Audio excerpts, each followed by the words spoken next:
సత్య మార్గము వైపునకు సత్య మార్గము వైపునకు నిలిచెను క్రీస్తు స్వరం సత్య మార్గము వైపునకు సత్య మార్గము వైపునకు.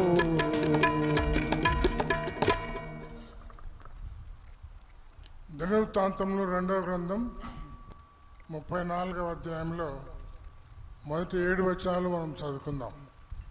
ఒక వచనం నేను, ఒక వచనం మీరు, వచనం మార్చి వచనం చదువుకుందాం. దినవృత్తాంతములు 2వ గ్రంథం 34వ అధ్యాయము. యోషియా ఏలును ఆరంభించినప్పుడు 8 ఏండ్ల వాడై యెరూషలేములో 30 సంవత్సరములు ఏలెను.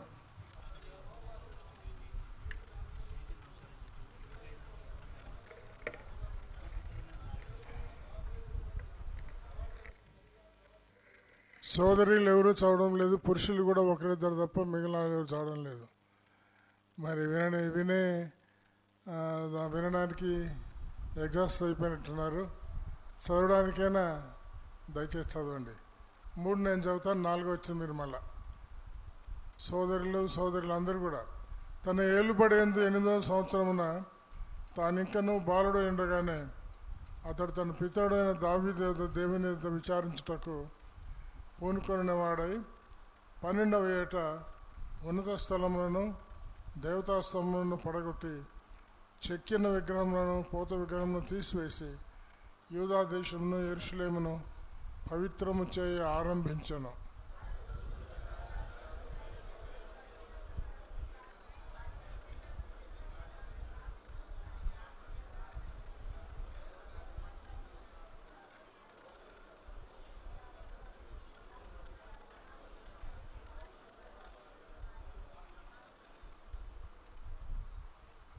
బయలుదేవత యాజకుల శల్యములను బలిపీఠముల మీద అతడు కాల్పించి యూదా దేశమును యెరూషలేమును పవిత్రపరచెను.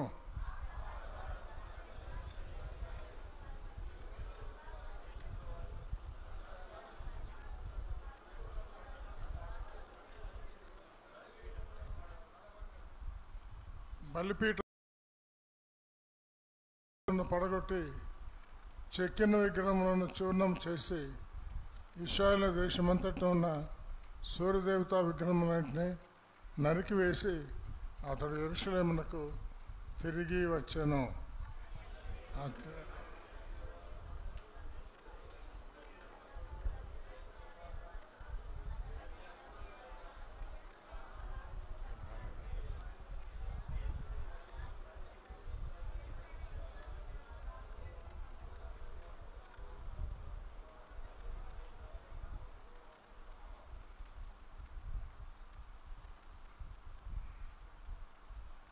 దయాళువైన గొప్ప తండ్రి, పూజనీయుడా, ఉదయకాలం మీ దాసులు 3 చక్కని వర్తమానాలు అందించినారు. బేతేనీలో ఉన్న గృహం గురించి మేము విన్నాం ప్రభువా. దాన్ని బట్టి మీకు స్తుతులు స్తోత్రములు చెల్లిస్తున్నాం. అలాగే మా గృహాలు, మా సంఘాలు అన్నీ కూడా దిద్దుబాటును కలిగి జీవించగలిగే కృపణమును వేడుకుంటూ మొదలుపెడుతున్నాం. చదవన లేఖన భాగాన్ని దీవించి మాకు అనుగ్రహించమని ఘనత, మహిమ, ప్రభావం మీకు ఆరోపిస్తూ క్రీస్తు యేసు వారి అమూల్యమైన నామమున స్తుతించి ప్రార్థించి మొరపెడుతున్నాం తండ్రి. బేతనీలో ఇంటిలో క్రమాన్ని దేవుడు బాగు చేసినాడు. బేతనీ ఇల్లు బాగా అయిపోయింది. మరి నేను చదివిన 34వ అధ్యాయంలో యోషియా రాజుని గురించి చదివాను. యోషియా అనే పేరుకి అర్థం ఏమిటంటే, నా అర్థం నేను గమనిస్తే యెహోవా బాగు చేయవాడు. బైబిల్లో ఎక్కడైనా యా అంటే యెహోవా అని అనుకోవచ్చు అనమాట.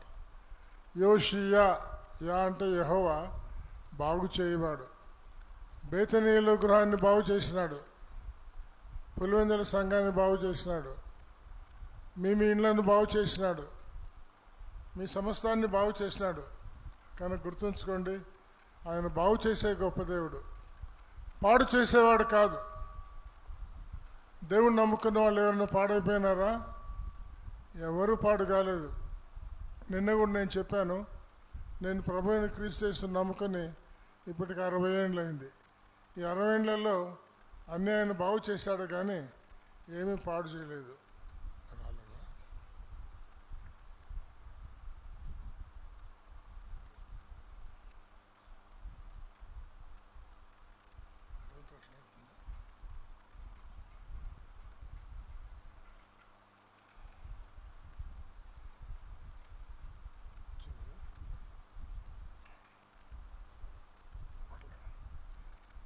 యోషియా రాజు తన జీవితకాలంలో అన్నిటినీ బాగు చేసిన వాడుగా మనం చూస్తూ ఉన్నాం.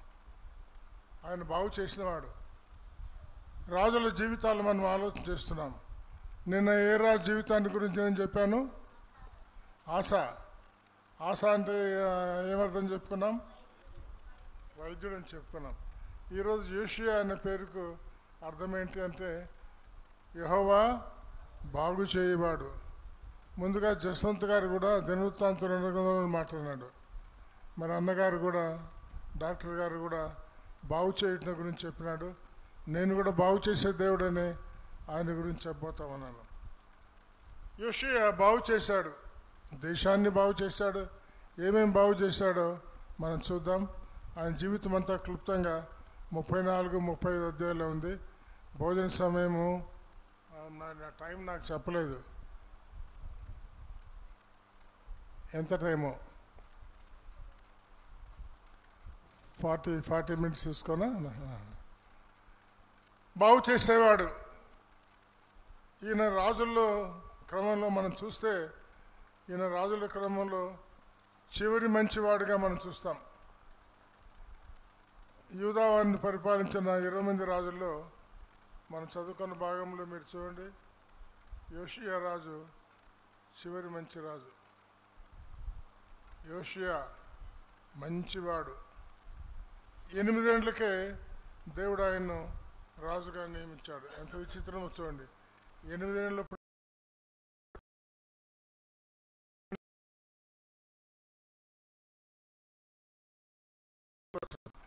8వ సంవత్సరమున తాను ఇంకా బాలుడై ఉండగానే, 8 సంవత్సరాల బాలుని పట్టుకోవడం అంటే కష్టం. బాలుని పట్టుకోవడమైనా బాలికలను పట్టుకోవడం అంటే కష్టం. 8 ఏళ్ళు అంటే 3వ తరగతో 4వ తరగతో చదువుతూ ఉంటారు అనమాట.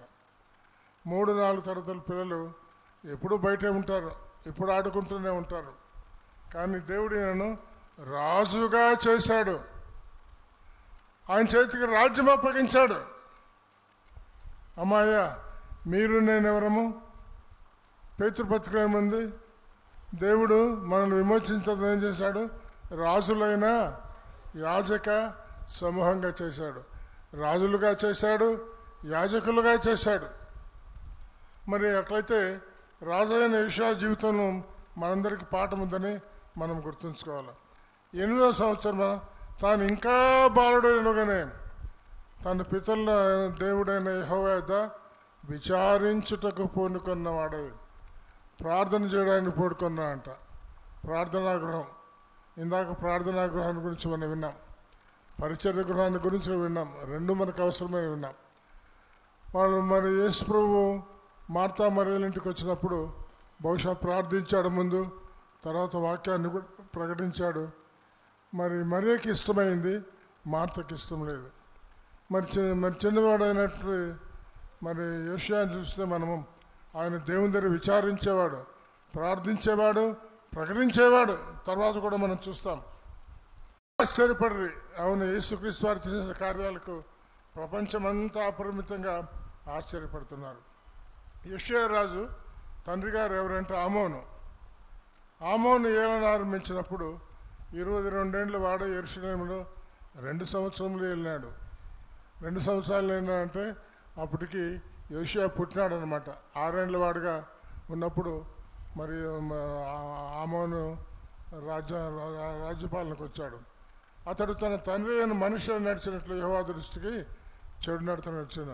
వీళ్ళ నాన్న, వీళ్ళ జైజ నాన్న ఇద్దరు కూడా చెడు నడత నడిచినవారు. తండ్రి అయిన మనిషి చేయించిన చెక్కుడు విగ్రహాలన్నింటినీ బలు అర్పించినారు. మరి తన తండ్రి గారు జయనారాయణ గారు చెక్కుడు విగ్రహాలకు బలి అర్పించినారు, చెక్కుడు విగ్రహాలు చేయించినారు, బలు అర్పించినారు. అయితే మనషే గారు చివరిలో గుణపడినట్టు కానీ మరి యోషియా రాజు అయినటువంటి తండ్రి గారు ఆమోను యెహోవా సన్నిధి పశ్చాత్తాపడు కాలేదు. చాలామంది దేవుని వాక్యం వింటున్నాం. అనేకులు బాగయ్యే వాళ్ళు ఉన్నారు, అనేకులు బాగు కాని వాళ్ళు కూడా ఉన్నారు. 23వ వచనంలో ఈ ఆమోను అంతకంతకు ఎక్కువ ద్రోహ కార్యములను చేసి చూశాను. ఈయన మరి వాళ్ళ నాయన బాగుపడింది చూసినా బాగుపడకుండా ఇంకా ద్రోహ కార్యాలు చేస్తూ వచ్చినాడు. గుర్తుంచుకోండి, యూదావారిని పరిపాలించిన 20 మంది రాజుల్లో 8 మంది మంచివాళ్ళు ఉన్నారు. ఆసా మంచివాడు, మూడవాడుగా కనిపిస్తాడు. మంచివాడు, 55 ఏళ్ళ అవకాశం ఇచ్చినాడు. ఎందుకంటే బాగుపడతాడేమో అని. చివరకు మరి రాజు వచ్చి, ఐగుప్తు రాజు వచ్చి ఆయన చేతులకు కాళ్ళకు సంఖ్యలు వేసి బంధించి చెరలో పెడితే అప్పుడు దేవుని దగ్గరికి వచ్చినాడు అన్నమాట. కొద్దిమందికి చెరగబోతేనే బుద్ధి వస్తుంది, దెబ్బలు తింటేనే బుద్ధి వస్తుంది. మరి కనుక గుర్తుంచుకోండి, దెబ్బలు తినకుండా బాగుపడితే మంచిది. యోషియా రాజు చిన్న వయసులోనే బాగుపడినాడు. చిన్న వయసులో యోషియా రాజుకు 30 సంవత్సరాలు పరిపాలించే అధికారం ఇచ్చాడు. ప్రభుత్వంలో మనకు కూడా ఉద్యోగాలు చేసే వాళ్ళకు 30 సంవత్సరాలు అవకాశం ఇస్తారు. 30 సంవత్సరాల్లో మన జీవితం అంతా కూడా బాగుందంటే 30 సంవత్సరాల్లో యోషియా జీవితం ఇంచుమించుగా బాగున్న ఆయన జీవితాన్ని గురించి మనం ధ్యానం చేయబోతున్నాము. ఎక్కడ చెడిపోయినాడో, ఎక్కడ తొందర వచ్చినాడో అది కూడా మనం చూడబోతున్నాం. కానీ జాగ్రత్తగా వినండి, ఆయన జీవితం నుంచి పాఠం నేర్చుకుందాం. 8 సంవత్సరాలప్పుడు విచారించడానికి పూనుకున్నాడు. దేవుని యొక్క విచారించమంటే ప్రార్థించడం, దేవుని చిత్తాన్ని తెలుసుకోవడం.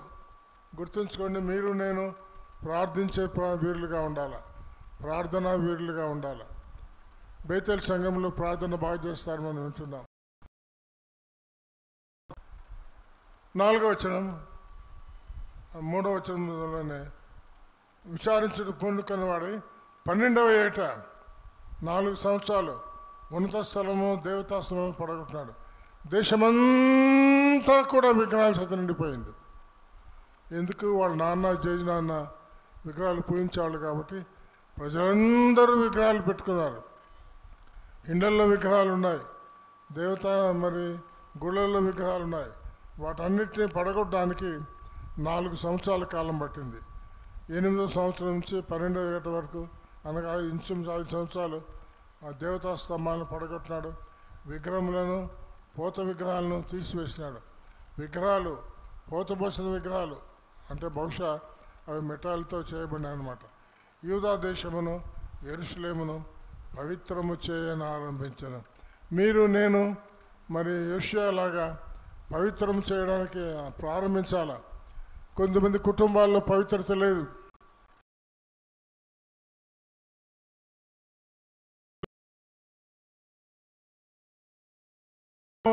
సమస్తాన్ని బాగు చేసేవాడు.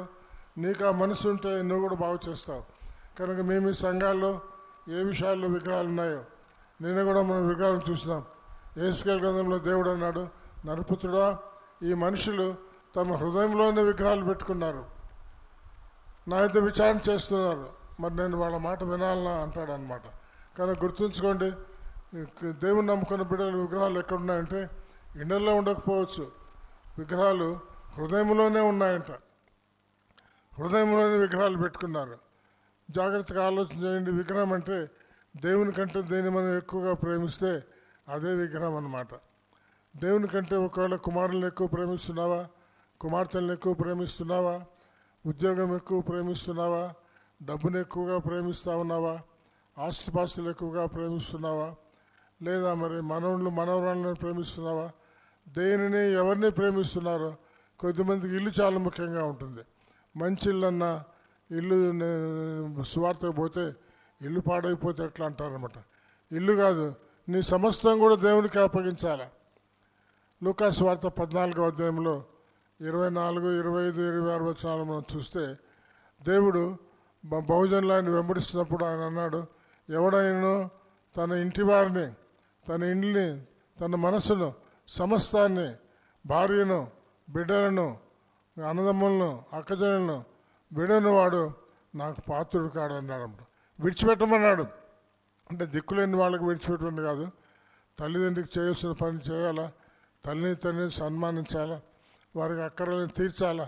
అదే సమయంలో సువార్త కొరకై, దేవుని కొరకై ప్రయాసపడే విషయంలో ముందుకు రావాలి మనం. అలాగొచ్చినప్పుడు దేవుడు నీకేం అన్యాయం చేయడు, నీ తండ్రి గారికి ఏం అన్యాయం చేయడు, నీ తల్లి గారికి ఏం అన్యాయం చేయడు, నీ భార్యకి ఏం అన్యాయం చేయడు, నీ బిడ్డలకు, కూతుర్లకు, మనవళ్ళకు, మనవాళ్ళకు అందరికీ దేవుడు దీవిస్తాడు. అందరినీ ఆశ్రయించి దేవుడుగా ఉన్నాడు. యెరూషలేమును పవిత్రము చేయ ఆరంభించిన. యెరూషలేము చెడిపోయింది, విగ్రహారాధన చేత నిండిపోయింది. దేశమంతా కూడా విగ్రహారాధన చేత నిండిపోయింది.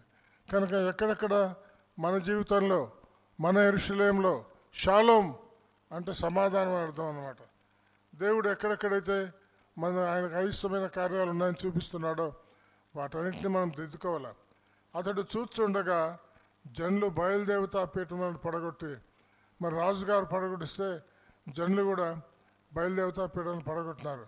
వాటిపైన ఉన్న సూర్యదేవత విగ్రహములను, దేవతల విగ్రహాలు కూడా అతని ఆజ్ఞ చొప్పున నరికి వేసి ఆయన ఆజ్ఞాపించాడు. మీ బుద్ధి పుడితే చేయండి అని లేదు, ఆజ్ఞాపించాడు. దేవతల విగ్రహాలన్నీ నరికి వేయాలా, అంతే. నరకకపోతే మేము చర్య తీసుకుంటా అన్నాడు కాబోలు. మరి ఆ ఆజ్ఞ ప్రకారంగా నరికి వేసినాడు. కనుక దేవునికి అయిష్టమైన కార్యాలు తీసివేసే విషయంలో అది దేవుని ఆజ్ఞగా మనం భావించాలి. ఆజ్ఞ కనుక తప్పకుండా నెరవేర్చాలి. మీరు నేను కూడా నెరవేర్చే వారం ఉండాలి. దేవతా స్తంభములను, చెక్కిన విగ్రహములను, పోత విగ్రహములను తుత్తినీలుగా కొట్టి చూర్ణము చేసి వాటికి బలులను అర్పించిన వారి సమాధుల మీద చల్లివేసినారు. ఎంతో మళ్ళా ఆ విగ్రహాలు బయటకు రాకుండా బయలుదేవత యాజకుల శల్యములను బలిపీఠం మీద కాల్పించి, మరి బయలుదేవత యాజకులలో శల్యాలంటే ఎముకలను కాల్పించినాడు.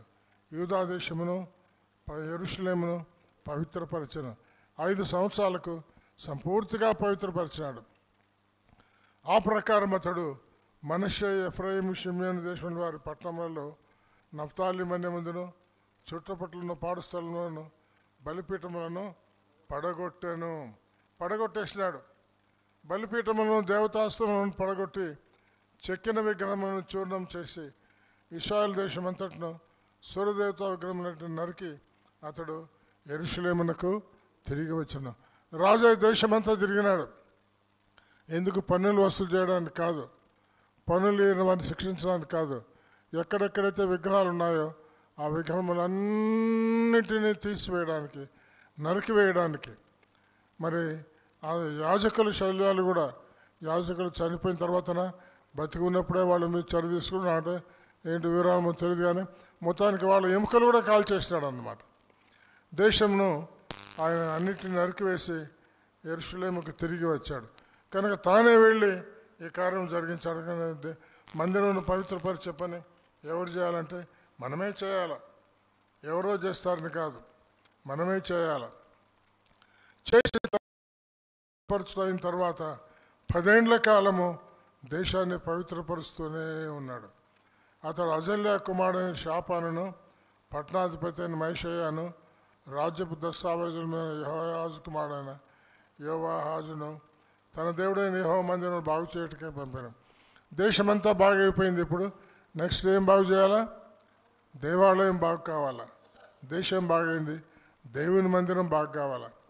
దేవుని మందిరం కూడా చెడిపోయింది. గుర్తుంచుకోండి, దేశం చెడిపోతే దేవుని మందిరం కూడా చెడిపోతుంది. దేవునికి కట్టడాల మీద శ్రద్ధ లేదు ఈ రోజుల్లో. కట్టడాలు కాదు ముఖ్యమైనది, దేశంలో లేదా మరి మందిరంలో ఉన్నటువంటి దేవుని బిడ్డలమైన మనమే ఆయనకు కావాల్సిన వారమని గుర్తుంచుకుందాం. దేవుని మందిరంలో ఉన్న మీరు నేనే ఉపకరణాలను గుర్తుంచుకుందాం. ఉపకరణాలన్నింటినీ బాగు చేయడానికి, దేవుని మందిరం బాగు చేయడానికి పంపించాడంట. ఎవరెవరిని పంపించాడు? అతను పట్టణాధిపతి అయిన, అంటే కార్పొరేషన్ చీఫ్, ఆయన పంపించాడు. రాజ్యపు దస్తావేజుల మీద అంటే మరి సబ్ రిజిస్ట్రాఫ్టర్ ఉంటారే వాళ్ళను పంపించాడు, వాళ్ళ కుమారులను కూడా పంపించాడు. అందరూ వెళ్ళి ఇప్పుడు మందిరాన్ని బాగు చేస్తున్నారు. కనుక తహసీల్దార్లు పోయినారు, ఆర్డీఓలు పోయినారు, కలెక్టర్లు పోయినారు, పట్టణాధిపతులు పోయినారు, దేశాధిపతులు పోయినారు. అందరూ వెళ్ళి దేవుని మందిరం బాగు చేయాలి. ఈరోజు సంఘాల్లో ఉండే మీరు నేను అందరం కూడా దేవుని పని చేయాలి. అందరము దేవుని మందిరాన్ని బాగు చేయాలి. మనము ఈ రోజుల్లో వింటున్న సంగతి అదే.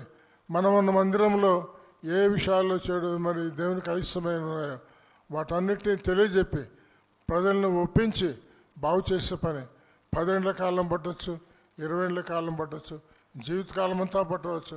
అదే పనిలో మనం ఉండాలి. 9వ వచనం, వారు ప్రధాన యాజకుని హిల్కీయా వద్దకు వచ్చి ద్వారపాలకులైన లేవీయులు మనష్షే ఎఫ్రాయిము దేశమందు ఇశ్రాయేలు వారిలో శేషించిన వారందరి నుండి యూదా బెన్యామీను వద్ద నుండి దేవుని మందిరంలోకి తీసుకొచ్చిన ద్రవ్యమును అతనికి అప్పగించరు. దేశంలో దేవుని మందిరం కొరకే ప్రత్యేకించబడిన ద్రవ్యం ఉంది. ఆ ద్రవ్యం తీసుకొచ్చి దేవుని మందిరానికి అప్పగించాలి. కనుక మీరు నేను కూడా దేవుని మందిరంలో డబ్బును జాగ్రత్తగా కాపాడాలి. నమ్మకస్తులకు దాన్ని అప్పగించాలి. దేవుని సేవ చేసేవారికి ఇవ్వాలి. మరి దేవుని భాగం దేవునికి ఇవ్వాలంటే కొద్దిమంది దేవుని భాగం మేము తింటే అనుకుంటా ఉన్నారు. దేవుడు తినడానికి ఇచ్చాడు, అదే సమయంలో దేవుని భాగం దేవునికి ఇవ్వాలి. మరి నేను నిన్న కూడా చెప్పాను, దేవుని భాగం దేవునికి ఇచ్చే విషయంలో బైబిల్ గ్రంథంలో 1, 2, 3 దశంభాగాలు ఉన్నాయి. మొదటి దశంభాగము సేవ చేసే యాజకులకి ఇవ్వమని ఉంది. 2వ దశంభాగం మందిరంలో ఇప్పుడు స్పెషల్ మీటింగ్స్ జరుగుతున్నాయి, భోజనాలకు దానికి వాడుకోనుంది. 3వ దశంభాగము 3 సంవత్సరాలకు ఒకసారి, మరి ప్రతి సంవత్సరానికి 3.33 అనుకోండి. మొత్తము 10 + 10 3.3 అంటే 23, 24 భాగం.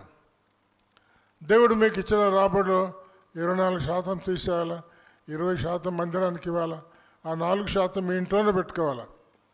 ఇంటికి దేవుని సేవకులు వస్తారు, అందులో భాగం దేవునికి ఇవ్వాలా. ఇంట్లో విధవరాణులు వస్తారు, వాళ్ళకి ఇవ్వాలా. మరి తండ్రి చనిపోయిన వాళ్ళు, మరి తండ్రులు చనిపోయిన వాళ్ళు అంటే అనాథలు వస్తారు, వాళ్ళకి వస్తున్న భాగం వాళ్ళకి ఇవ్వాలి. కానీ ఎవరికి వస్తున్న భాగం వాళ్ళకి ఇస్తూ చక్కగా దేవుని కార్యక్రమాలు జరిగేలాగున మీరు నేను పూనుకోవాల్సిన వారమని ఈ భాగంలో చూస్తూ ఉన్నాం. 11వ వచనం, చెక్కిన రాళ్లను జోడింపు పనికి బ్రాన్లు కొనుటకై యెహోవా మందిరం పనిచేయ వారికి శిల్పకారులకు దాన్ని ఇచ్చిరి. మరి దేవుని భాగం దేవుని మందిరం ఉండగా తినడానికి మాత్రమే కాదు, దేవుని మందిరం అలంకరించబడాలి. శిల్పకారులు కూడా ఉన్నారు దేవుని మందిరాన్ని అలంకరించేవాళ్ళు. ఇలాంటి స్పెషల్ మీటింగ్స్ పెట్టామనుకోండి, అలంకరణ అంటే అందరి జీవితాలు బాగా కట్టుబడతాయి కదా చక్కగా. కనుక ఆ పని ఎట్లా జరిగిందంటే 12వ వచనంలో ఆ మనుషులు ఆ పనిని నమ్మకముగా చేశారు. నమ్మకంగా చేసే వాళ్ళముగా ఉండాలి. తర్వాత వాళ్ళు మందిరాన్ని క్లీన్ చేస్తూ ఉంటే 14వ వచనంలో యెహోవా మందిరంలో తెలియబడిన ద్రవను పెట్టి తీసుకొచ్చి మోషే ద్వారా యెహోవా దయచేసిన ధర్మశాస్త్రం వల్ల గ్రంథము యాజకుడైన హిల్కీయా కనబడను. దేవుని మందిరంలో ఇప్పుడు అనుకున్నట్టుగా ప్రత్యేక చేతుల్లో బైబిల్ లేవు, ఆ రోజు అచ్చు యంత్రాలు లేవు. మందిరంలో మాత్రమే మరి యాజకులు రాసినటువంటి కాపీ ఉంటుందన్నమాట. ఎవరైనా కావాలంటే మందిరానికి వచ్చి చదువుకోవాలి. అది ఎక్కడో కనబడకుండా పోయిందంట. అంటే మందిరము దేశమంతా చెడిపోయింది కాబట్టి మందిరం కూడా చెడిపోయింది. ఎక్కడో గ్రంథం కూడా కనబడకుండా పోయిందంటే ఆ రోజుల్లో దేవుని వాక్యము చదవబడ్డం లేదు, ఎవరికి వినిపించబడ్డం లేదు. ఎంత భయంకరమైన రోజులు చూడండి. అపవాది చాలా తెలివైన వాడు. మన నెలలో వాక్యం ఉన్నా మరి ఆదివారం గుడి తీసుకొని పో, మిగిలినప్పుడు శుభ్రంగా మూసిపెట్టంటూ ఉంటారనమాట. నిన్న కూడా నేను చెప్పాను, మన బ్రదర్ సంఘాలకు ముఖ్యుడు జార్జ్ మిల్లర్ గారు అంటూ ఉంటారనమాట. జార్జ్ మిల్లర్ గారు ఆయన తన జీవిత కాలంలో ఆయన 200 పర్యాయాలు బైబిల్ ధ్యానించాడంట. 200 పర్యాయాలు బైబిల్ ధ్యానించినాడు. సుమారుగా 150 సార్లు తన యవన కాలంలో అనగా మంచి వృద్ధాప్యానికి వచ్చేంత వరకు, ఆ తర్వాత మంచం మీద ఉండి 50 పర్యాయాలు చివరి కాలంలో 90 ఏళ్ల వయసులో ఆయన ధ్యానించినాడంట. ఆయన అన్నాడు, నా బైబిల్ ఎప్పుడు మోయబడదు అన్నాడు అనమాట. బైబిల్ ఎప్పుడు మోయబడదు, ఎప్పుడు చదువుతూ ఉంటాడు, ఎప్పుడు ధ్యానిస్తూ ఉంటాడు. కనుక మీరు నేను కూడా దేవుని వాక్యము ఎప్పుడూ ధ్యానిస్తూ ఉండాలి. నేను ఈరోజు సోదరులు అన్నారు, ఆదివారం మాత్రమే కాదు ఆరాధించడం, ఆదివారం మాత్రమే కదా ఆయన స్తుతించడం. ప్రతిరోజు ఇంట్లో ఈ పరిస్థితులన్నీ బాగు చేయబడాలి. ప్రతిరోజు వాక్య ధ్యానం మన ఇంట్లో ఉండాలి. ప్రతి ఉదయం ప్రతి సాయంకాలం ప్రార్థన స్తుతించడం ఉండాలి. ఆదివారం మందిరానికి వెళ్తాం నిజమే, అక్కడ స్తోత్రం చెప్పొస్తే వారమంతా ఇంట్లో ఖాళీగా ఉండదని కాదు. కానీ ఈ రీతిగా దేవునికి సమయం దేవునికి ఇవ్వాలి. ధర్మశాస్త్రం గ్రంథం నాకు దొరికాయని శాస్త్రీయ షాఫాను, ఈయన షాఫాన్ ఎవరంటే శాస్త్రి అంట. బైబిల్లో కొద్దిమంది శాస్త్రులు ఉన్నారు. యెజ్రా గ్రంథం 7వ అధ్యాయంలో యెజ్రా అనే శాస్త్రి కూడా ఉన్నాడు. ఆయన గురించి బైబిల్ ఏం రాయబడిందంటే ఆయన ధర్మశాస్త్ర గ్రంథం ముందు ప్రవీణ్యత కలిగినవాడు. ప్రావీణ్యత అంటే స్పెషాలిటీ అన్నమాట. ఆయన బైబిల్ ఎట్లా చదువుతాడంటే ప్రావీణ్యంగా చదువుకుంటాడు. ఇంగ్లీష్ బైబిల్ చూస్తే ఆయన రీసెర్చ్ చేసినట్టు చదువుకుంటాడంట. కనుక మీరు నేను కూడా ఎట్లా చదువుకోవాలంటే రీసెర్చ్ చేసినట్టుగా చదువుకోవాలి. టీచర్లు స్కూల్లో ఉన్నారు, పాఠాలు చెప్తూ ఉంటారు, చెప్పి ఎంత కంఠపాఠం అవుతుందంటే చివరికి వాళ్ళు దాంట్లోనే పిహెచ్డీ చేసినట్టుగా ఉంటారనమాట. అలాగే బైబిల్ చదివి మనం కూడా ఎట్టుండాలంటే మరి బైబిల్ గ్రంథమును ధ్యానించే విషయంలో, బోధించే విషయంలో, అసలు బైబిల్లో ఎన్ని గ్రంథాలు ఉన్నాయంటే గ్రంథాల పేర్లు వరుసగా చెప్పలేని వాళ్ళు చాలామంది ఉన్నారు. పాత నిబంధన గ్రంథంలో ఎన్ని గ్రంథాలు ఉన్నాయి? ఎన్ని ఉన్నాయమ్మా? గట్టి చెప్పండి అమ్మా, గట్టిగా. పురుషులు చెప్తారా గట్టిగా? 39. క్రొత్త నిబంధనలు ఎన్ని ఉన్నాయి? మన 2 కలిపితే ఎన్ని? వాటి వరుసగా వాళ్ళ పేర్లు చెప్పగలరా? పేరు చెప్పగలిగిన వాళ్ళ చేతులు ఎత్తండి చూద్దాం. ఆ సోదరుల మధ్య నాకు 2-3 చేతులు కనిపిస్తున్నాయి. సహోదరుల మధ్య చేతులే కనపడాల, చేతులు బరువైనట్టున్నాయి. కానీ గుర్తుంచుకోండి, మరి గ్రంథాల పేర్లే చెప్పలేకపోతే ఇంకా గ్రంథంలో ఉండే అంశాలు ఏం చెప్తారు? గుర్తుంచుకోండి, వాక్యాన్ని ధ్యానించాల. జార్జ్ మిల్లర్ గారు, ఆయన ఇంగ్లాండ్ దేశం చెందినవాడు. వాళ్ళ దేశంలో ప్రతి ఒక్కరు కూడా బాల్యులుగా ఉన్నప్పుడు మిలిటరీ సర్వీస్ చేయాలన్నమాట. మిలిటరీ సర్వీస్ కానీ చేయడానికి వెళ్తే డాక్టర్ గారు పరీక్షించి, నీ హార్ట్ బాగలేదు, నేను మిలిటరీ సర్వీస్ ఎగ్జామ్ చేస్తున్నామన్నారంట. హార్ట్ బాగలేక మిలిటరీ సర్వీస్ నుంచి తప్పించిన వాడు జీవితకాలంలో బైబిల్ ఏం చేసినాడు?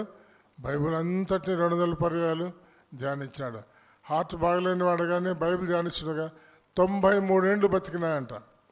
అప్పుడు ప్రస్తుతం అనుకున్న మెడిసిన్ కానీ ఫెసిలిటీ ఆ రోజుల్లో లేవు. ఏమి లేకపోయినా అంత వాక్యాన్ని ధ్యానించాడు కాబట్టి దేవుడు ఆయనకు అంత మంచి చక్కని ఆరోగ్యం ఇచ్చాడు. కనుక గుర్తుంచుకోండి, దేవుడిని నమ్ముకొని ఆయన కార్యాలు జరిగించే వారికి దేవుడు అన్ని విషయాల్లో సహాయం చేస్తాడు. 17వ వచనం, యెహోవా మందిరం దొరికిన ద్రవ్యం వారు పోగు చేసి పై విచారణకర్తల చేతికి, పనివారి చేతికి దానిని అప్పగించింది. కనుక డబ్బును దగ్గర పెట్టుకొని మందిరంలో కార్యక్రమాలన్నీ వారు చేస్తూ వచ్చినారు. ఆ తర్వాత 18వ వచనం, మరియు యాజకుడైన హిల్కీయా నాకు గ్రంథం ఇచ్చిన రాజు ఇట్లా మనవి చేసుకొని శాస్త్రియకు షాఫాను రాజు సముఖంన దాని నుండి చదివి వినిపించాడు. గ్రంథం దొరికిందంటే రాజు, దయచేసి ఆ గ్రంథం నా కోసం చదవమనంట. అతడు ధర్మశాస్త్ర మాటలు విని రాజుగారు వినిపించగా రాజు విని తన వస్త్రము చింపుకొని, రాజవస్త్రాలు ధరించుకొని రాజపీఠం మీద కూర్చున్నాడు. ఆయన బైబిల్ చదువుతూ ఉంటే, ఆయన వింటూ ఉంటే తన వస్త్రాలు చింపుకున్నాడంట. అంటే, అయ్యా నువ్వెంత పవిత్రుడివి, ఎంత నీతిమంతుడివి, నాలో అంత పవిత్రత లేదే, నాలో అంత నీతి లేదే అని తన వస్త్రాలు నింపుకున్నాడు. వస్త్రాలు పరిశుద్ధుల నీతి క్రియలని మరి ప్రకటన గ్రంథంలో 19వ అధ్యాయం మనం చదువుకుంటాం. నా నీతి నీ దగ్గర మురిగొడ్డు లాంటిదని చెప్పని యెషయా గ్రంథంలో రాయబడినట్టుగా మనకి ఆయన గుర్తు చేసుకొని తన వస్త్రాలు చింపుకున్నాడు. నీ నీతి ముందు నా నీతి కనబడేది కాదని గుర్తుంచుకొని దేవునికి నమ్మకంగా సేవ చేస్తానని తీర్మానం చేసుకున్నాడు. మీరు వెళ్ళి దొరికిన ఈ గ్రంథంలోని మాటల విషయమై నా కొరకు, ఇశ్రాయేలు యూదా వారిలో శేషించిన వారి కొరకు యెహోవా వద్ద విచారించమని ఆయన మరి శాస్త్రులకు చెప్పాడు. వాళ్ళు వెళ్ళి శాస్త్రులు విచారించినారు. మన పితరులు ఈ గ్రంథంలో రాయబడిన సమస్తను అనుసరించారు. పితరులు ఆలోచన చేస్తే దేవుని మాటలు అనుసరించే వాళ్ళు కొద్దిమంది ఉన్నారు, అనుసరించని వాళ్ళు కూడా ఉన్నారు. అనుసరించిన వాళ్ళని మనం మాదిరిగా తీసుకోకూడదు, అనుసరించిన వారినే మాదిరిగా తీసుకోవాలి. అనుసరించకపోతే ఏమవుతుందంటే యెహోవా ఆజ్ఞలు గైకొనకుండా కనుక యెహోవా కోపము మన మీదకి అత్యధికంగా వచ్చి ఉన్నది. దేవుని మాట వాళ్ళు వినలేదు, అనుసరించలేదు కాబట్టి వాళ్ళ పిల్లల మీదకి దేవుడు శిక్షణ పంపించాడు. ఎంత భయంకరమో చూడండి. పిల్లలు దేవుడు బైబిల్లో రాయించినాడు, 3-4 తరాల వరకు వారి దోషమును వారి మీదకి నడిపిస్తున్నాడు. కనుక మన పిల్లలు బాగుండాలంటే వాక్యం బాగా చదువుకోవాలా, దాని ప్రకారం మనము జీవించాలా, దాని ప్రకారం నమ్మకస్తులుగా ఉండాలా, వాక్య ప్రకారంగా నడుచుకునే వాళ్ళముగా ఉండాలి. అలా జీవించడానికి ప్రభు మనకు సాయం చేస్తూ ఉన్నారు. తర్వాత 34వ అధ్యాయంలో 22 చూడండి. హిల్కీయాను రాజును నియమించిన వారిని సంగతి గురించి విచారణ చేయుటకై హర్షషకు పుట్టిన తెక్కువ కుమారుడును వస్త్రశాలపై విచారణకర్తకు షల్లూము భార్య అయిన హుల్దాను ప్రవక్త ఎదుకుపోయారు. ఆ రోజుల్లో పురుషులు మాత్రమే కాదు, స్త్రీలు కూడా ప్రవక్తలు ఉండేవాడు. ఆమె యెరూషలేముకు చేరిన భాగంలో కాపురం ఉండను. వారు ఆమెతో సంగతి చెప్పగా ఆమె వారు తిట్టను. ఇశ్రాయేలు దేవుడు నేను సెలవుచ్చిందేమనగా, ఆలకించుడి, ఈ స్థలం మీదకి దాని కాపురస్తుల మీదకి యూదారాజు సముఖం చదివి వినిపించబడుతున్న గ్రంథంలో రాయబడిన శాపములంటిని రప్పించదను. దేవుడు స్పష్టంగా చెప్పాడు, మీరు నా మాట అనుసరించకపోతే శాపాలు రప్పిస్తా అన్నాడు, అనుసరిస్తే దీవెనలు ఇస్తా అన్నాడు. ద్వితీయోపదేశకాండం 28వ అధ్యాయంలో వ్రాయబడింది. ధర్మశాస్త్రం వ్రాయబడిన మాట చొప్పున నడుచుకుంటే ఈ దీవెనలన్నీ మీకు ప్రాప్తిస్తాయి. అలా నడుచుకోకపోతే ఈ శాపాలు కూడా వస్తాయి. అందులో దీవెనలు ఉన్నాయి, శాపాలు ఉన్నాయి. వారు నన్ను విసర్జించి, అయ్యో ఎంత భయంకరం, దేవుని విసర్జించినారు. ఇతడి దేవతలు ధూపం వేసి, మనం ఇందాక చూసుకున్నాం కదా, యెషయా రాజు యొక్క తండ్రి జేజినాయన ఇతర దేవతలకు ధూపం వేసినారు. దేవుని కోపం పుట్టించినారు. దేవుని కోపం కుమ్మరించబడింది కనుక వారికి వార్త దేవుడు తెలియపరిచాడు. ఏమని తెలియపరిచాడంటే, తెలియపరిచినప్పుడు యూదారాజుకి సంగతి చెప్తానే యూదారాజు మనసు మెత్త చేసుకున్నాడంట. 27వ వచనం. నీ మనసు మెత్తనిదై ఈ స్థలం మీద దాని కాపురస్తుల మీద దేవుడు పలికిన మాటలను నీవు విన్నప్పుడు నా సన్నిధిని నీవు తగ్గించుకొని నీ వస్త్రము చింపుకొని నా సన్నిధిని కన్నీరు విడిచితివి. కన్నీరు విడవడం అంటే ప్రార్థించడం, కన్నీటి ప్రార్థన. నీ మనవి నేను ఆలకించుతిని. కన్నీటి ప్రార్థన చేస్తే దేవుడు చేస్తాన కీడు చేయకుండా మాన్నాడు. నిన్న కూడా ఎవరో ఈరోజు ఉదయకాలం కూడా యోనా గ్రంథం 3వ అధ్యాయంలో రాజు ప్రజలందరూ తర్వాత పశువులు కూడా ఉపవాసం ప్రార్థన చేస్తే దేవుడు తాను పశ్చాత్తాపడి చేస్తాన కీడు చేయకుండా మాన్నాడు. ఈ దేవుడు పశ్చాత్తాపడి దేవుడు. మాత్రం తప్పకుండా చేస్తాడు. వింటే తానే పశ్చాత్తాపడి చేస్తాన కీడు కూడా చేయడం. 30వ వచనం. వారిని పిల్లలను సమకూర్చాడు. రాజు యూదా వారందరూ, యెరూషలేము కాపురస్తులు, యాజకులు, లేవీయులు, జనుల్లో పిన్న పెద్దలందరూ యెహోవా మందిరముకు రాగా యెహోవా మందిరము దొరికిన గ్రంథ మాటలని వారికి వినిపించబడినాయి. వినిపించబడినప్పుడు దాని ప్రకారంగా వాళ్ళు నడుచుకున్నారు. పిమ్మటి రాజు తన స్థలము నిలబడి, నేను యెహోవాను అనుసరించు, ఆయన ఇచ్చిన ఆజ్ఞలు, శాసనములు, కట్టడంలో పూర్ణ మనసుతో పూర్ణ హృదయంతో గైకుంటా అన్నాడు. కనుక మీరు నేనేం చేయాలా? పూర్ణ హృదయము పూర్ణ మనసుతో గైకొనాల. మన హృదయం అంతా దేవునికి ఇవ్వాలా, మనసంతా దేవునికి ఇవ్వాలా. దేవుడు ఏమన్నాడు? నా కుమారుడా, నీ హృదయము నాకేమన్నాడు. అది రక్షణ కొరకే హృదయం ఇవ్వడం. సామెతలు 23వ అధ్యాయం 26వ వచనంలో. కానీ రక్షించబడిన తర్వాత కూడా మన పూర్ణ హృదయంతో ఆయన మాటలు గైకొనాలా. ఆయన మాటలు మన హృదయంలో భద్రపరచుకోవాలా, పూర్ణ మనసుతో కూడా. కనుక మనసు హృదయము రెండూ కలిపి గ్రంథంలో వ్రాయబడిన మాటల ప్రకారంగా ప్రవర్తిస్తే దేవుడు దీవిస్తాడు. కనుక రాజు ప్రజలు అందరూ కలిసి 37వ వచనం చూస్తే దేవుని సంధిలో నిబంధన చేసుకున్నారు. కనుక నిన్న ఈరోజు ఆదివారం జరిగే మీటింగులో మనం వింటున్న దేవుని మాట్లాడి చొప్పున నడుచుకుంటామని చక్కని తీర్మానం చేసుకొని మనం ఇంటికి వెళ్తే దీవించబడతాం, ఆశ్రయించబడతాం. కానీ గుర్తుంచుకోండి, వాళ్ళు తీర్మానం చేసుకోకపోతే నష్టానికి గురి అవుతాం. దేవుని కోపం శాపం మన మీదకి, మన కుమారుల మీదకి, కుమార్తెల మీదకి వస్తుందని గుర్తుంచుకుందాం. 32వ వచనం, మరియు అతడు యెరూషలేమునందున్న వారిని అందరినీ, బెన్యామీనులందరినీ అటు నిబంధనకు ఒప్పుకొని చేశాను. రాజుగారు మీరందరూ తీర్మానం చేసుకోమని చెప్పినప్పుడు అందరూ అలాగూ తీర్మానం చేసుకున్నారు. అందరూ ఒప్పుకున్నారు కూడా, నిబంధన చేసినారు. యెరూషలేము కాపురస్తులు తమ పితరుడైన దేవుని నిబంధన ప్రకారం ప్రవర్తించారు. నిబంధన చేయడం మాత్రమే కాదు, ప్రవర్తించాలి కూడా. కనుక మీరు నేను అయా నీ వాక్య ప్రకారంగా నడుచుకుంటామని, ప్రవర్తిస్తామని తీర్మానం చేద్దాము. తర్వాత అలా నడుచుకోవడానికి ప్రయత్నం చేద్దాము. దేవుడు తప్పకుండా దీవిస్తాడు, మనల్ని ఆశీర్వదిస్తాడు. మరి తీర్మానం చేయడం మాత్రమే కాదు, ప్రవర్తన కూడా ప్రవర్తించాలి, ప్రవర్తించే వాళ్ళంగా మనం ఉండాలి. మరి ఇశ్రాయేలుకు చెందిన దేశంలో నుండి హేయమైన విగ్రహం అంటే తీసివేసి ఇశ్రాయేలులందరినూ తమ దేవుడైన యెహోవాను సేవించడం చేశాను. ఇంకా విగ్రహాలు లేకపోతే విగ్రహాల దేశం ఎక్కడుంది? లేదు. కనుక ఆయన దినములన్నింటిలో కూడా దేవుడు యెహోవాను అనుసరించడం, ప్రజలు అనుసరించడం మానలేదంటే 31 సంవత్సరాలు పరిపాలించాడు. జీవితకాలం అంతట్లో కూడా యెహోవా దేవునికి మాటలు విన్నారు, ఆయన అనుసరించడం మానలేదు, ఆయన మాత్రమే అనుసరించినారు. కనుక మనము నెక్స్ట్ 35వ అధ్యాయంలోకి వస్తే ఆయన చివరి దినాల్లో ఆయన ఎట్లా ఉన్నాడో మనకు కొన్ని విషయాలు తెలియపరచబడుతున్నాయి. 35వ అధ్యాయంలో యెరూషలేములో యెహోవాకు పస్కా పండుగ ఆచరించను. పస్కా పండుగ ఆచరించాడు. మొదటి నెల 14వ దినం జనులు పస్కాను వధించినారు. ప్రతిష్ఠించుకోమని చెప్తే 6వ వచనంలో ఆ ప్రకారం పస్కా పశువును వధించి మిమ్మల్ని ప్రతిష్ఠించుకొని మోషే ద్వారా యెహోవా ఇచ్చిన ఆజ్ఞను అనుసరించండి, మీ కొరకు మీ ప్రజల కొరకు సిద్ధం చేయమన్నాడు. పస్కా వధించాలంటే ఒక్కొక్క ఇంటి వారు ఒక నిర్దోషమైన ఏడాది మా గొర్రెపిల్లని తీసుకోవాలి, ఒకటి చాలు. మరి యోషియా తన సొంత మందుల నుండి 30,000 గొర్రెపిల్లలు ఇచ్చినాడంట. తన కుటుంబానికి ఓడిస్తే చాలు కదా, కానీ 30,000 గొర్రెపిల్లలు ఇచ్చినాడు. మేకపిల్లని కూడా ఇచ్చినాడు. 3,000 కోడలు ఇచ్చినాడు. అక్కడున్న జనులకందరికీ పస్కా పశువుగా ఇచ్చాను. ఒక గొర్రెపిల్ల, ఒక గొర్రె అంటే ఈ రోజుల్లో మరి ₹1,00,000 విలువ చేసే గొర్రె ఇశ్రాయేల్ దేశంలో ఉన్నాయి.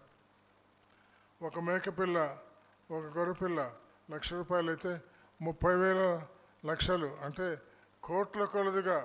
ఇంకా 3,000 కోడలు. కోడ ఒక్కొక్కటి కొన్నిసార్లు మరి ఒంగోలు గిత్తలు అయితే అవే కొన్నిసార్లు కోట్లలో ఉంటాయన్నమాట. ఇవన్నీ లెక్కేసుకుంటే కొన్ని 100 కోట్లు ఆయన దేవునికి పస్కా పశువులుగా బలి ఇవ్వడానికి ఇచ్చినాడు. అక్కడ ఉన్న జనులందరికీ పస్కా పశువులు ఇచ్చాను. అయ్యా రాజుగారు మాకు లేవంటే వాళ్ళకు కూడా ఇచ్చినాడు. కనుక వధించబడిన క్రీస్తు యేసుని ఈ లోకానికి తెలియపరచడమే పస్కా పండుగ అన్నమాట. జీవించడం, మరి వాక్యం నమ్ముకున్న వారిని బాప్తిస్మం నడిపించడం, సంఘంలో క్రమంగా వారిని నడిపించి సంఘాలు కట్టడం, ఈ గొప్ప కార్యము పులివెందుల సంఘాలు వాళ్ళు చేస్తూ ఉన్నారు. ఈ 45 ఏళ్లలో బహుశా వారి ద్వారా 40 సంఘాలైనా కానీ ఏర్పడి ఉంటాయని నా మటుకు నేను నమ్ముతా ఉన్నాను. చుట్టుపక్కల గ్రామాల్లో పలు స్థలాల్లో కూడా సంఘాలు ఉన్నాయి. మరి సేవకులు కూడా ఉన్నారు. అనేక మంది సేవకులు కూడా వాళ్ళు తరబీ చేసినారు. సేవకులు నెలకోసారి కలుసుకొని ప్రార్థన చేస్తూ ఉంటారు, ఇక్కడే వాక్యం నేర్చుకుంటూ ఉంటారు. సేవకులకు తరబీదు కార్యక్రమాలు కూడా దేవుడు చేస్తూ ఉన్నాడు. కనుక ఇలాంటి కార్యక్రమాలు ఇక్కడ జరుగుతున్నాయి. ఇంకా రాబోయే దినాల్లో ఇలాంటి అనేక కార్యక్రమాలు సంఘం ద్వారా జరగాలని ఆశిద్దాము, ప్రార్థన చేద్దాం. 14 వచ్చిన తర్వాత లేవీయులు తమ కొరకు యాజకుల కొరకు సిద్ధం చేశారు. లేవీయులు తమ కొరకు చేసినారు, తర్వాత యాజకుల కొరకు సిద్ధం చేశారు. అహరోను సంతతి వారు యాజకులు దానబలి పశు మాంసమును క్రొవ్వును రాత్రి వరకు అర్పించవలసి వచ్చను. దానబలి అంటే బలులు 5 ఉన్నాయి కదా, దహన బలి, ఆ తర్వాత నైవేద్యము, ఆ తర్వాత సమాధాన బలి, పాపరిహారద బలి, అపరాధ పరిహారద బలి. ఈ బలులన్నీ కూడా లేవీ కాండం మొదటి 5 అధ్యాయాలు ఉన్నాయి. తర్వాత 6, 7 అధ్యాయాలు వాటి వివరాలు ఉన్నాయి. దాని ప్రకారంగా క్రమంగా వారు ఆచరిస్తూ వచ్చారు, చేశారని మనం చూస్తూ ఉన్నాం. ఆసాపు సంతతి వారు గాయకులను, ఆసాపు హేమాలను రాజునకు దీర్ఘదర్శి యూతులను దావీదు నియమించిన ప్రకారం తమ స్థలం ముందు ఉన్నారు. ద్వారపాలకులు ఉన్నారు. చేతిలో పనిని విడిచి అక్కడ పోకుండా లేవీలు సిద్ధంగా ఉన్నారు. లేవీలు సిద్ధంగా ఉన్నారు, ద్వారపాలకులు సిద్ధంగా ఉన్నారు, గాయకులు సిద్ధంగా ఉన్నారు. అందరూ కలిసి చక్కగా పస్కా పండుగ ఆచరించినారు. ఈ ప్రకారం రాజు అయిన యెహోవా చెలాగొట్టినటువంటి వారు పస్కా పండుగ ఆచరించి యెహోవా బలిపీఠం మీద దహన బలి అర్పించేట ఆ దినముల్లో ఏమీ లోపం లేకుండా యెహోవా సేవ జరిగింది. కనుక యోషియా జీవిత కాలంలో ఏమీ లోపం లేకుండా దేవుని సేవ జరిగింది. అమ్మాయ్య, నీ కుటుంబంలో ఎన్ని లోపాలున్నాయి? నువ్వు చేసే సేవలో ఎన్ని లోపాలున్నాయి? నువ్వు పెట్టే ప్రార్థనా మీటింగులో ఎన్ని లోపాలున్నాయి? మీ సంఘంలో జరిగే కార్యక్రమాల్లో ఎన్ని లోపాలున్నాయి? యోషియా రాజు కాలంలో ఏ లోపాలు లేవు. ఇక్కడున్న ఇశ్రాయేలు ఆ కాలంలో పస్కాను పులింటి పండుగను 7 దినములు ఆచరించింది. పులి ఎండేటోళ్ళ పండుగ అంటే పులుపు లేని జీవితం, పాపం లేని జీవితం. 7 దినాలంటే 7 సంపూర్ణ కాలం, జీవితకాలం అంతా కూడా ఆయన నమ్మిన బిడ్డలను ఏ పాపం లేని వారుగా జీవించాలి. 18వ వచనం బాగా గమనించండి, ఇది చాలా ముఖ్యమైనది. ప్రవక్తగా సమూయేలు దినం మొదలుకొని ఇశ్రాయేలులో పస్కా పండుగ అంత ఘనంగా ఆచరించబడిందో లేదు. సమూయేలు మొదటి గ్రంథం, 2వ గ్రంథం, అప్పటి నుంచి రాజుల గ్రంథం అంటే దినవృత్తాంతాలు. సమూయేలు మొదటి గ్రంథము, 2వ గ్రంథం, మొదటి రాజులు, 2వ రాజులు, దినవృత్తాంతాలు, మొదటి గ్రంథము, దినవృత్తాంతం, 2వ గ్రంథం, 35 అధ్యాయాలను సమూయేలు మొదలుకొని అంటే ఎప్పుడు కూడా పస్కా పండుగ అంత ఘనంగా ఆచరించబడలేదు. యెరూషలేము కాపురస్తులు ఆచరించిన ప్రకారము ఇశ్రాయేలు రాజులు అందరిలో ఒక్కడైనను పస్కా పండుగను ఆచరించడం లేదు. యూదా రాజులు 20 మంది, ఇశ్రాయేలు రాజులు 19 మంది ఉన్నారు. ఇంకా మరి తర్వాత మనం చూస్తే దావీదు గారు, అంతకుముందుగా సౌలు గారు, సొలొమోన్ గారు అందరినీ కలుపుకుంటే 42 మంది రాజులు అవుతారు. ఎవరి కాలంలో కూడా ఇంత ఘనంగా ఆచరించబడలేదు. కనుక గుర్తుంచుకోండి, మన జీవిత కాలం అంతట్లో కూడా ఘనమైన సేవ మనం చేయాలి. ఘనుడు క్రీస్తు వారు ఘనుడు, ఆయన సేవ కూడా ఘనమైనది ఉండాలి. యెషయా ఏలుబడి ఎందు 18వ సంవత్సరం నీ పస్కా పండుగ జరిగిన 18వ సంవత్సరం 8 సంవత్సరాలకు రాజ్యానికి వచ్చాడు అంటున్నాం. 10 ఏండ్లకు ఎంతో చక్కగా దేశం బాగు చేశాడు, మందిరం బాగు చేశాడు. ఆ తర్వాత పండుగ కూడా బాగా వాళ్ళు ఆచరించారు. ఇది అయిన తర్వాత ఇంకా చివరి దినాలకు మనం వస్తున్నాం. యోషియా మందిరం కొరకు సిద్ధపరిచినప్పుడు ఐగుప్తు రాజు అయిన నెకో యూఫ్రటీస్ నదితో ఉన్న కర్కెమీషు మీదకి దండెత్తి వెళుచుండగా యోషియా అతని మీదకి బయలుదేరిన. మరి ఇంతగా ప్రార్థనా పరుడు యుద్ధానికి వెళ్ళాలంటే ప్రభుని అడగాలన్నా వద్దా? అడగకుండానే బయలుదేరినాడు. అది రాజు అయిన నెకో అతని దగ్గర రాయబారిని పంపి, యూదా రాజా, నీతో నాకేమి? పూర్వం నుండి నాకు శత్రువుల వారి మీదకే నేను యుద్ధం చేయడానికి పోతున్నాను. నువ్వెందుకు వస్తావు? నువ్వు వస్తే నేను నశింపజేస్తాను, నేను జాగ్రత్త, రావద్దని చెప్పిన యోషియా అతనితో యుద్ధం చేయగోరి దేవుని అడిగిన యుద్ధం చేస్తామని. ఇంత ప్రార్థన పడు కానీ చివరికి వచ్చేటప్పటికి దేవుణ్ణి అడిగేది మర్చిపోయినాడు. అతని యుద్ధం నుండి తిరిగిపోక మారు వేషం ధరించుకొని యెహోవా నోటి మాటలుగా పలకబడిన నెకో మాటలు వెనక మెగిద్దోలో యుద్ధం చేయవచ్చును.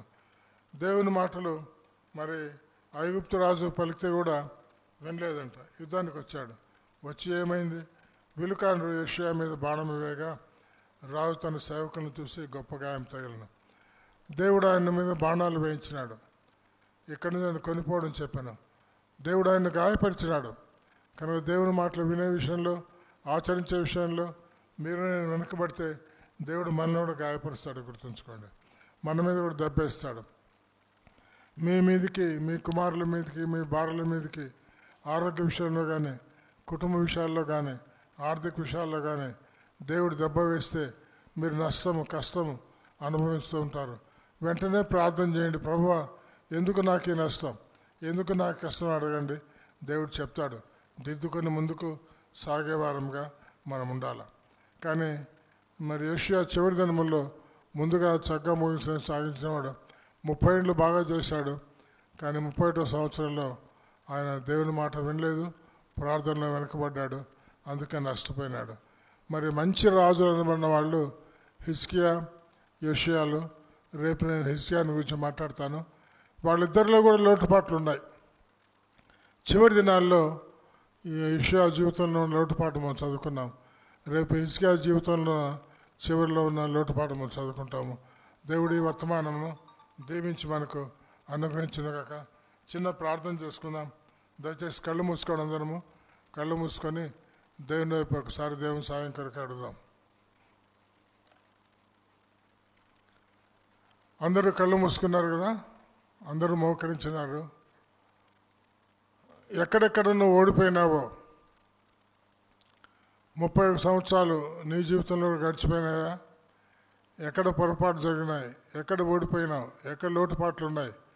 దేవుడు నీతో మాట్లాడి ఉంటే అవి కరెక్ట్ చేయమని, చేయమని దేవుడిని అడగండి. దేవుడు బాగు చేస్తాడు. ఆయన బాగు చేసే గొప్ప దేవుడు. యెషయా అనే పేరుకి ఏమర్థం చెప్పుకున్నాం మనం? బాగు చేయట్లో గొప్పవాడు. మరి బేతనీయులో మార్తా మరియ గృహం బాగు చేయబడిందని మనం విన్నాం కదా. బాగు చేస్తాడు. నీ గృహాన్ని కూడా బాగు చేస్తాడు. నీ ఇంటిని బాగు చేస్తాడు. నీ పిల్లల్ని బాగు చేస్తాడు. ఆరోగ్య విషయంలో బాగు చేస్తాడు. ఆర్థిక విషయాల్లో బాగు చేస్తాడు. అన్ని విషయాల్లో బాగు చేస్తాడు. మీకెక్కడ తెలిసింది? మీరు అంటారేమో, మమ్మల్ని బాగు చేసినాడు గొప్ప దేవుడు. సాక్ష్యం కొరకు ఏ మాట చెప్తామను? ఆయన బాగు చేసే గొప్ప దేవుడు. అలాంటి గొప్ప దేవునికి మన జీవితాలు, మన సమస్తాన్ని అప్పగించుకుందాం. మీ మనసులో మీరు ప్రార్థన చేసుకోండి. దేవా, నా జీవితం, మా సంఘ జీవితం, మా చుట్టుపక్కల వారి జీవితాలు, మా సంఘ సభ్యుల జీవితాలు అన్నీ బాగు చేయమని అడగండి. ఆయన బాగు చేస్తాడు. చేత కాకపోతే సహాయం చేయమంటే సహాయం చేస్తాడు. ఆయన అన్నీ బాగు చేసే గొప్ప దేవుడు. ఒక నిమిషం నేను మౌనంగా ఉంటాను. దయచేసి అందరూ ఎవరెవరు దేవుడు మీతో మాట్లాడాడో ఆ విషయమై తీర్మానం చేసుకోండి. ఆ తర్వాత చివరి ప్రార్థన చేసుకొని మనము ముగించుకుందాం.